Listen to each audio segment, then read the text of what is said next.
Ce matin, on poursuit nos rencontres dans le cadre de l'élection scolaire. Je vous rappelle le vote qui aura lieu en fin de semaine, le 2 novembre. Et ce matin, on poursuit nos rencontres. On a un candidat de la circonscription numéro 10. Il s'agit de Marcel-Éric Warner qui est avec nous en studio. Bienvenue à l'émission. Bien le bon matin.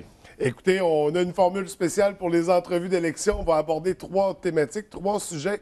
On va débuter avec une présentation du candidat. J'aimerais en savoir plus sur vous, votre parcours aussi dans le milieu scolaire. OK. En premier lieu, je suis originaire de la région. Oui. Donc, mes parents, ma mère vient de Saint-Félix-d'Otis. J'ai été élevé à Jonquière. Au niveau scolaire, moi, j'ai resté la majeure partie du temps au niveau du secteur de Jonquière avant que les villes soient unifiées. Et à la fin des années 80, j'ai dû partir justement pour le travail. Donc, je suis parti aller vivre en Colombie-Britannique pour une période de 14 ans. Ensuite de ça, je me suis déplacé. On a traversé un peu un océan. On est allé faire un tour en Europe pour une période de 5 ans. Et je suis revenu ici au Canada pour me déplacer encore une dernière fois aux États-Unis, où est-ce que j'ai passé les 10 dernières années à Messina, New York. La raison de mon retour, c'est très simple, c'est que la région m'a vu grandir. J'ai toujours adoré ma région d'origine et j'avais le désir de revenir y vivre. Les parents étant vieillissants, les frères ont des jeunes enfants, donc je suis parti jeune de la région. Maintenant, j'ai acquéri une expérience de vie, j'ai acquéri un bagage que maintenant je suis capable de ramener ici. Quand je parle de bagage, je parle d'expérience de vie. Moi, ça fait plus de 25 ans que j'enseigne les soins d'urgence en préhospitalier polytrauma. Je suis également salarié patrouilleur pour le centre de ski Le Valinois. Donc, qu'on parlait de neige tout à l'heure, j'en suis un des excités.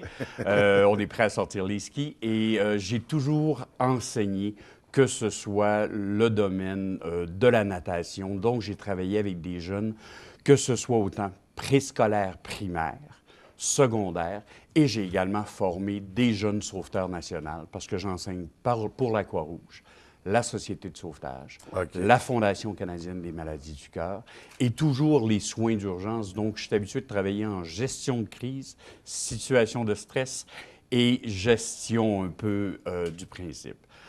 Au niveau de mes compétences, qu'est-ce que j'ai fait au niveau de mes études? Bien, j'ai fait des études en finance fiscalité ici en région au Cégep de Chicoutimi.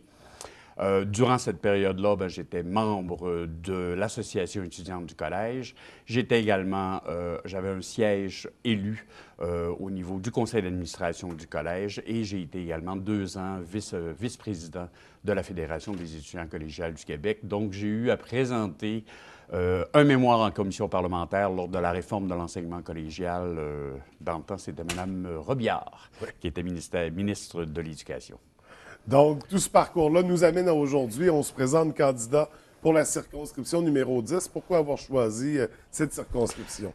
Comme j'expliquais, bien, j'ai eu l'opportunité et la chance dans ma vie d'être capable de me déplacer, de voyager à différents endroits. Je veux revenir vivre avec ma famille, mes parents demeurant ici à Ville-de-la-Baie. Ça fait 15 mois maintenant que je suis revenu vivre ici et je demeure justement dans ce secteur-là. Okay. Donc, circonscription numéro 10, j'y vis, je vois les défis de la circonscription et je suis également près des personnes qui me côtoient. Donc, je suis capable de voir la problématique, les bons mouvements qu'on peut faire et voir un peu les défis qu'on a à relever directement. Les commissaires n'ont pas à se présenter dans un district dans lequel ils doivent vivre, mais je voyais, moi, l'importance de représenter les gens avec qui je vis, les gens qui sont mes voisins, les gens avec qui je côtoie, pour être capable de les représenter et d'exprimer leur opinion. Parce que c'est ce que moi, je veux faire. C'est que les gens voudront bien me donner un mandat et je serai là pour exprimer ce que eux veulent que moi, dans le fond, j'exprime à la commission scolaire. Et qu'est-ce qu'on propose aux électeurs de la circonscription au niveau du programme électoral? Moi, ce que je leur propose, c'est très simple. C'est la réussite scolaire, et ça, on n'en dégagera pas. J'ai fait beaucoup d'études et je sais qu'aujourd'hui, avec qu'est-ce qu'on vit, les études sont de plus en plus importantes. Si on retourne quelques années en arrière, une génération, on voit bien que les gens pouvaient quand même réussir leur vie avec un métier que je ne veux pas dénigrer, mais de plus en plus, même ces métiers-là ont à confronter des nouvelles technologies. Parce que la technologie se déplace tout le temps. Donc, nous, en tant que commission scolaire, on va devoir s'ajuster et d'être au courant, donc de devancer la problématique, d'être à l'affût des technologies qui s'en viennent et non de réagir sur qu'est-ce qui nous pousse par en arrière. Donc, on suit notre époque finalement. On suit tous les outils qui sont présents pour intégrer ça dans nos écoles. Donc, c'est une forme de mise à jour. Et là, on va parler de l'importance de voter. On sent qu'il y a un grand enjeu derrière cette élection par rapport au gouvernement. Il y a eu le vote par anticipation en fin de semaine, une participation faible malheureusement. Pourquoi c'est important de participer à cette élection? Pourquoi il faut voter le 2 novembre? On connaît les enjeux présentement du gouvernement qui est en place de peut-être, et je dis peut-être parce que ce n'est pas confirmé, on est dans l'information à ce moment-là, de dissoudre les commissions scolaires. Donc, de refaire encore et recentraliser des grandes institutions qu'on a dans des grands centres. Donc, si on prend et on perd notre commission scolaire ici au niveau régional et on transfère ça, je ne sais pas moi, à Québec ou encore dans une métropole qui serait Montréal, la problématique qu'eux ont et ce que nous, ici en région, on vit est complètement différent. On va perdre notre droit d'expression et notre problématique que nous, on a à être confrontés, sera tout simplement mis de côté parce qu'on va nous regarder et on va dire, écoutez, vous êtes seulement X pourcentage de la population qu'on représente, donc vous avez seulement un droit de parole, on vous écoute, mais on apportera plus ou moins peut-être attention à notre situation particulière. Donc, moi, ce que je me propose, ce que je demande aux gens, c'est de participer à l'élection qui aura lieu dimanche prochain, de se déplacer. C'est vraiment un droit et même c'est un devoir d'aller exprimer notre opinion.